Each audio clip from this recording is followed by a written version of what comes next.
So if you've been worried about the effectiveness of the Canadian military, well, there's no need to worry any further. Problem solved. I'll read you the headline. Canadian military to provide tampons for male soldiers. So there you go. Problem solved.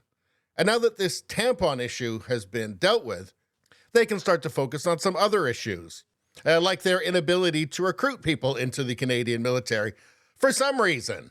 But obviously, this should solve the recruiting issue because they're going to literally get all of the men who use tampons. I mean, and this is also brilliant strategy too. I mean, it's the last thing that enemy combatants will expect. And now that male soldiers don't have to pay out of their own pocket for tampons anymore, they'll have more money to buy the other equipment that the government won't actually provide them with. Here's a headline. Canadian soldiers pay out of pocket for their own equipment in Latvia. The soldiers have been forced to buy upgraded helmets with built-in hearing protection and headsets from online retailers while training abroad. They have also had to acquire their own rain gear, tactical vests, and ammunition in the same way. And so while this is a problem, the tampon thing, it's in the right direction for sure. But unfortunately, there's no word yet on hair curlers. It says all Canadian military bases will soon be required to have menstruation products in the men's restroom to align with the federal government directive issued by Employment and Social Development Canada to promote inclusivity. The guidelines put out by Government of Canada dictate that menstrual products such as pads and tampons must be readily available in all toilet rooms and workplaces controlled by the employer.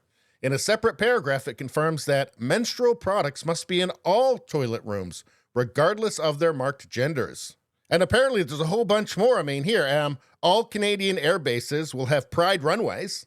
All guns will shoot little pride flags from now on. That'll save on ammunition. All battlefield medics will be supplied with hormone replacement treatments. They're expensive, so they'll just have that, and tampons, obviously. And this is very important so that medics won't be able to deny the wounded soldier's existence.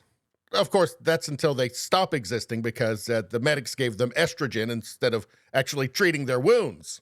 Now, of course, this one is extremely important. To fight white, cis-heteronormative colonialism, all Canadian Armed Forces uniforms will have a Palestinian flag patch. And actually, the most important one here of all, I mean, if the Canadian military is about diversity, there's a new rule that all enemy forces are entitled to hold microaggression and subconscious bias training for frontline Canadian troops. Because shooting at people is bad enough without getting their pronouns wrong. Anyway, that's all I got to say about that. Please like, share, and subscribe. Sharing really helps me out. I thank you for that. I will see you next time.